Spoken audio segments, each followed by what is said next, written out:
The James Bond franchise has been in a consistent state of flux simply because Daniel Craig, who was the previous Bond, the most recent Bond, has stepped away. And there were also sort of a battle between Amazon, MGM, and Eon Productions. The two of them were having a little spat over the legacy and the next phase of the James Bond films. Well, now it seems Amazon has won that battle because they have gained full control, at least creative control, over 007. 'Cause I've been living life right like I could just die any minute. Going for a ride down the Hi, everyone. My name is Jacob Berry. Welcome to the StudioJake vidcast, where I talk about all things pop culture. Be sure to like, share, subscribe, and if you're watching on YouTube, ring that little bell so you get notifications when I post a new vidcast, and consider becoming a channel member.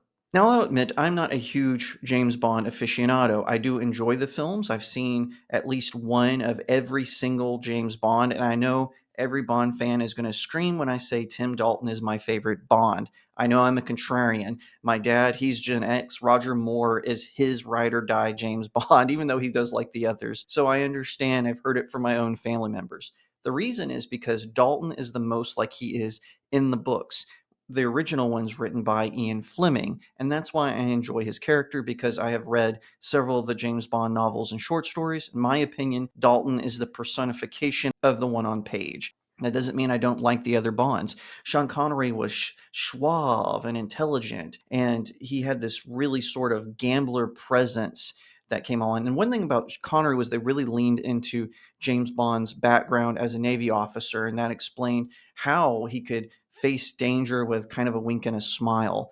And George Lazenby, he was way more fashionable. His James Bond was a bit more stoic and would still approach things with that sort of, like I said, suave nature, but he was a bit stiff compared to Connery. Moore, he was more of a debonair playboy. He would get into situations maybe he shouldn't have been, and he saw the progression out of the Cold War and into what was going on with cartels and with criminal organizations and NGOs. And then, of course, Dalton, he was tough as nails, but he still had this James Bond charm where he could sort of walk into a room, beat up someone, and then get the girl right after that. Pierce Brosnan, he was more of the sleek secret agent, and he was kind of a combination of Moore and Connery's Bond, where he was debonair, but he also had that intellect, that quick wit. And then, of course, Daniel Craig comes along, and he is even tougher than Dalton. And though his charm was a bit toned down, he still kind of had it, and he was a bit more seductive in his approach, but he was steely eyed, focused, and also ready to complete the mission. So, those are my summations of the James Bonds. That's just my opinion.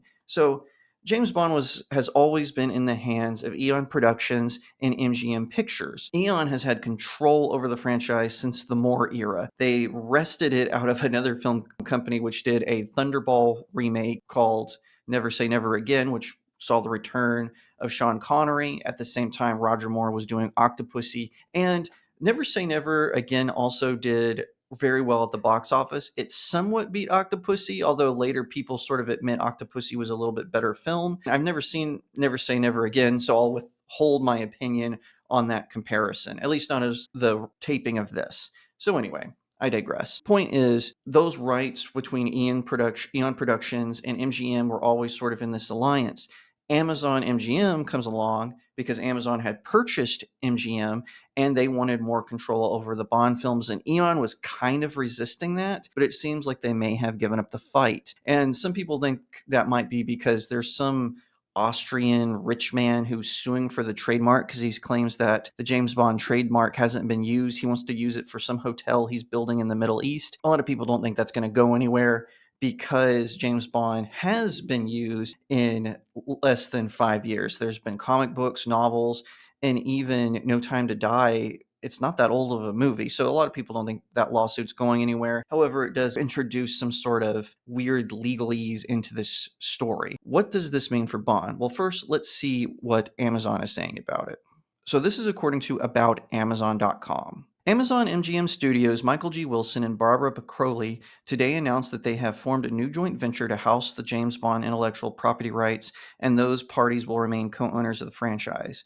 Under the terms of the new venture, Amazon MGM Studios will gain creative control of the James Bond franchise following the closing of the transaction. Since its theatrical introduction over 60 years ago, James Bond has been one of the most iconic characters in filmed entertainment, said Mike Hopkins, head of Prime Video and Amazon MGM Studios. We are grateful to the late Albert R. Broccoli and Harry Saltzman for bringing James Bond to movie theaters around the world, and to Michael G. Wilson and Barbara Broccoli for their unyielding dedication and their role in continuing the legacy of the franchise that is cherished by legions of fans worldwide.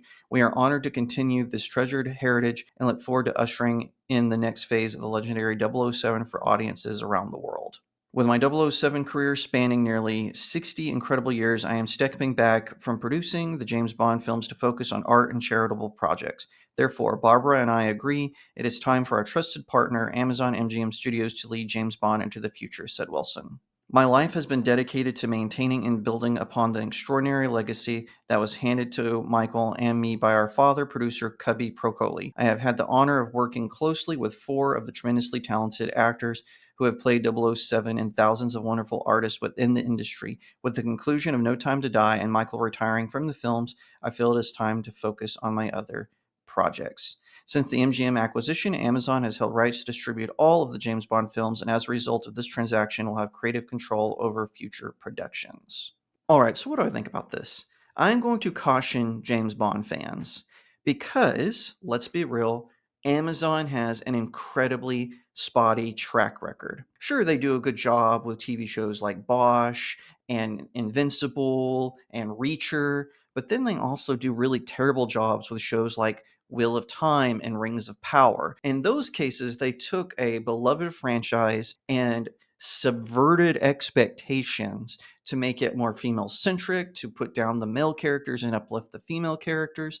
So I will warn you, you might not be getting Bond, James Bond. You might be getting Bond, Jane Bond.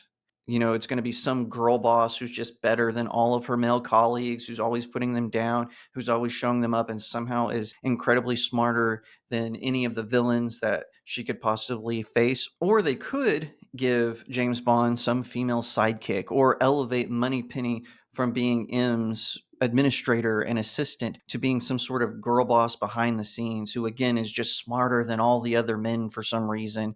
I would get ready for that. Now, like I said, I could be wrong. Maybe they'll go the route of Reacher and Bosch and actually do a good job, respect the source material, respect James Bond's legacy, but be prepared for some sort of identity politics to be inserted. They already did snippets of it during the Daniel Craig era, so it wouldn't surprise me if they tried to do it now. I don't know if that's the case. I'm just giving a generalized warning. And I do hope that they do respect what James Bond is, who he is, and what he's about.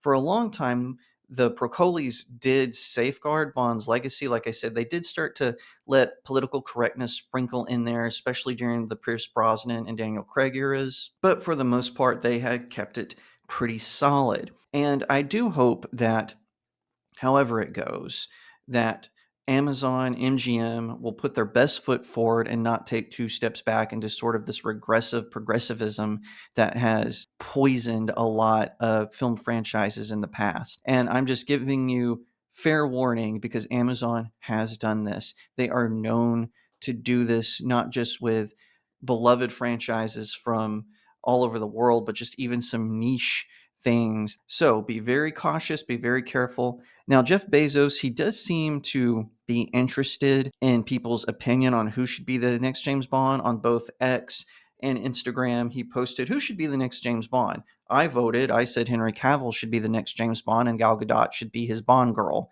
By the way, Diana Rigg is the best Bond girl.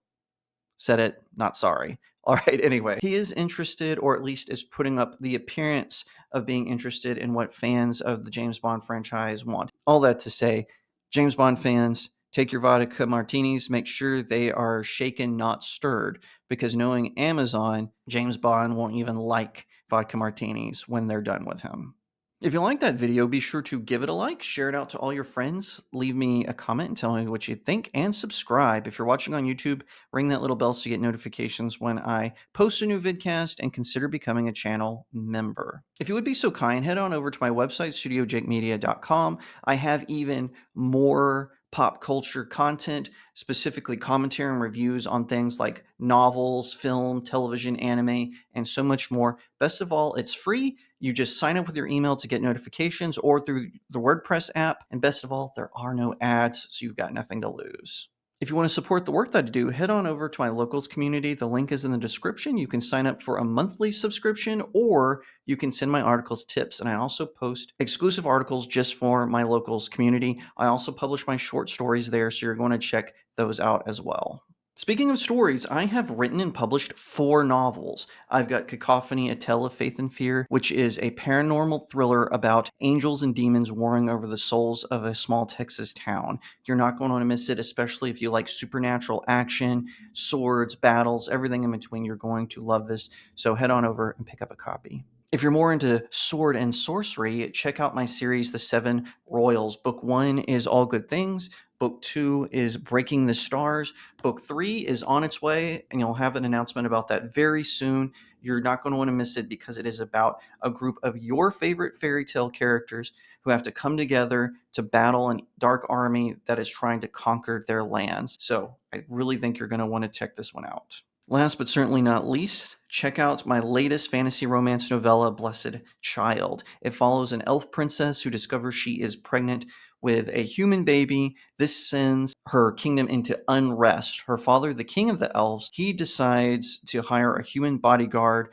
who's a knight. He's disgraced, but he's on the path to redemption. The two of them, the knight and the princess, they form an unlikely friendship and they face the turmoil together. It is about courage under fire and it is life affirming. You'll want to pick this one up or all 4 at Amazon.com. Leave me a 5-star review. It really helps out small indie creators like myself. Once again, thank you so much for watching, and I'll see you next time right here on Studio Jake.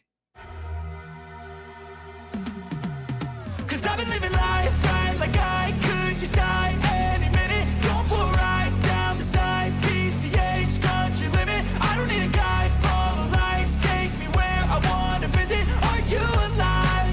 Or just breathing? Cause I've been living life right like I could just die any minute. Going for a ride down the side, PCH, country limit. I don't need a guide, follow lights, take me where. I'll take a vodka martini, shaken, not stirred.